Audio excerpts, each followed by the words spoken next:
What the heck is UX design? And what does a UX designer actually do? These are difficult questions to answer because if you ask 5 different people, you're going to get 5 different answers. In this talk, I'm not only going to explain what UX design is, but also why I believe you should find out more about it, regardless of your job. UX, obviously, stands for user experience. And when we say user experience, we're referring to the what, when, where, why, and how someone uses a product, as well as who that person is. So, what, when, where, why, how, and who, these cover the user experience of a product, which is pretty much everything that affects the user's interaction with that product. So as you can imagine, a UX designer, which is someone who designs these interactions, is constantly asking a ton of questions.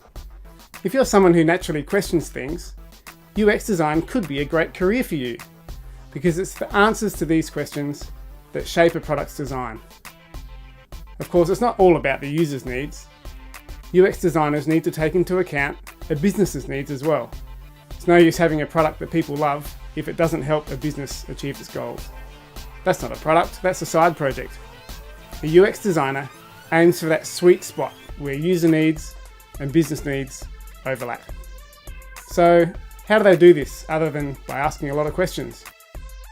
Well, a UX designer follows what's called a user-centered design process. We use a set of tools and techniques to take the user's needs into account at every stage of the product's lifecycle. I'm going to repeat that because it's a bit of a mouthful when you hear it for the first time. A user-centered design process takes the user's needs into account at every stage of the product lifecycle. I say product because these techniques apply to web apps, mobile apps, desktop apps, or even physical products. Okay, so that's all well and good, but why should you care? I'm going to give you 4 reasons why I believe this stuff matters so much.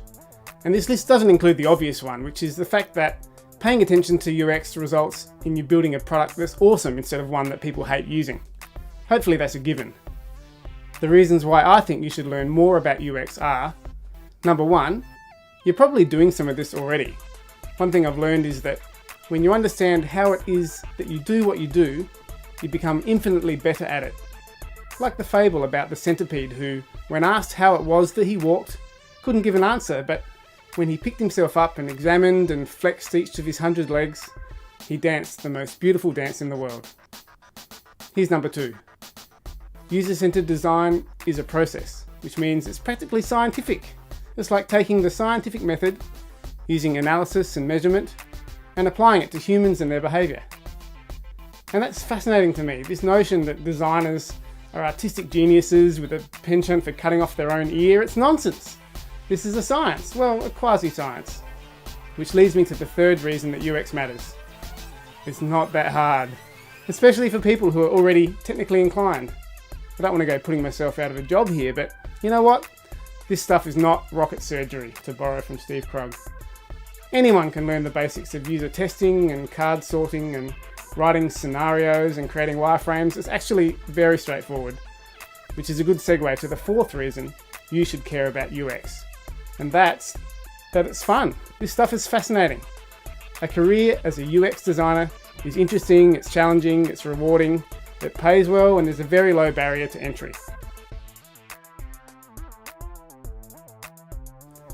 A lot of people feel uncomfortable calling themselves a designer because they're no good at choosing a typeface or a colour palette.